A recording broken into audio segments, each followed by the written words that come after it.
একদিকে হচ্ছে মসজিদের কাজ শুরু করে দিলেন হুমায়ুন কবির, দ্বিতীয়ত মুর্শিদাবাদের এসপি কে উনি বলছেন যে ঘাড় মুচড়ে মেরে দেবো। একজন মানুষের এত ক্ষমতা আসছে কোথা থেকে? তৃণমূল কংগ্রেসের সমর্থন, মুখ্যমন্ত্রীর আশীর্বাদ। হুমায়ুনই তৃণমূল কংগ্রেস, তৃণমূল কংগ্রেসই হুমায়ুন। এটা তৃণমূল কংগ্রেসের plan B team Humayun Kabir.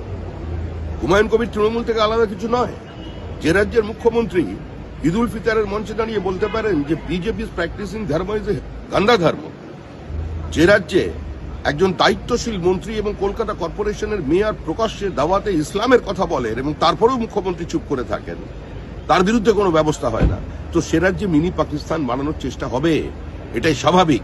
তবে ভারতবর্ষের মানুষ এটা মেনে নেবে, সারা দেশের মানুষ ঐক্যবদ্ধ এবং পশ্চিমবঙ্গের বৃহত্তর জনসমাজ, পশ্চিমবঙ্গ যে পশ্চিম বাংলাদেশ হতে চলেছে, মুর্শিদাবাদ জেলায় যে আবার বিচ্ছিন্নতাবাদের কথা বলছে, তার বিরুদ্ধে এই নির্বাচনী সংঘবদ্ধভাবে রুখে দিয়ে তৃণমূল কংগ্রেসকে উপড়ে ফেলে দেবে।